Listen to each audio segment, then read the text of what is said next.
Hi guys, how are you all? சரி, நல்லா இருப்பீங்கன்னு நினைக்கிறேன். சாப்பிட்டீங்களா?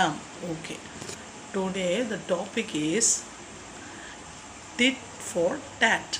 பதிலுக்கு பதில். சரி, நம்ம ஒரு நல்லது செஞ்சோம்னா நமக்கு நல்லது ரிப்பீட் ஆகும். நம்ம ஒரு தப்பு செஞ்சோம்னா அந்த தப்பு நமக்கு கண்டிப்பாக ரிப்பீட் ஆகும். இன்றைக்கி இல்லைனாலும் கண்டிப்பாக என்னைக்காவது ஒரு நாள் ரிப்பீட் ஆகிடும். So always do good and get good. ஓகேவா? நீங்கள் அதாவது என்ன சொல்கிறது, ஒரு ஸ்டோரி இருக்குது. அந்த ஸ்டோரி எப்படின்னா, ஒரு பக்கத்து வீட்டுக்காரன் ஒருத்தன் இருப்பான். அவன் நல்லா சம்பாரிச்சிட்டு சந்தோஷமாக இருப்பான். அதுக்கு எதிர்த்தாப்புல இருக்கிறவன் அவனை பார்த்து பொறாமைப்படுவான்.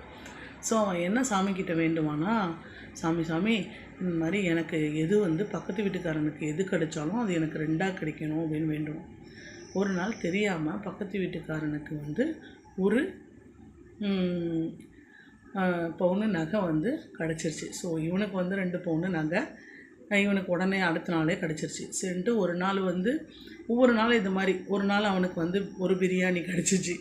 பக்கத்து வீட்டுக்காரனுக்கு 2 பிரியாணியாக கிடச்சிச்சு. அவன் பயங்கர ஹாப்பி ஆகிட்டான். அடுத்தது பார்த்திங்கன்னா, ஒரு நாள் அவன் ரோட்டில் போயிட்டுருக்கும் போது ஒரு தடவை வலிக்கு விழுந்துட்டான். பக்கத்து வீட்டுக்காரன் அடுத்தது போகும்போது 2 தடவை வலிக்கு விழுந்துட்டான். ஸோ ஐயோ நமக்கு தீமையும் நடக்குதுன்னு நினச்சிக்கிட்டே இருக்கும் போதே ஒரு நாள் அவன் மண்டையில் அடிபட்டு கண் அவனுக்கு சரியாக தெரியாமல் போயிடுச்சு. மண்டையில் அடிபட்டனால கண் சரியாக தெரியாமல் போயிடுச்சு. ஸோ இவன் என்ன பண்ணான், இவனுக்கும் 2 கண்ணும் தெரியாமல் போயிடுச்சு. அதனால் நம்ம ஒருத்தவங்கக்கிட்ட என்ன எக்ஸ்பெக்ட் பண்ணுறோமோ, அவங்களுக்கு என்ன நடக்கணும்னு நம்ம நினைக்கிறோமோ அது நமக்கு நடந்துடும். ஸோ நன்மையோ தீமையோ மற்றவங்களுக்கும் நல்லது நடக்கணும், நமக்கும் நல்லது நடக்கணும்னு நம்ம நினைக்கணும். Okay, have a nice day, bye.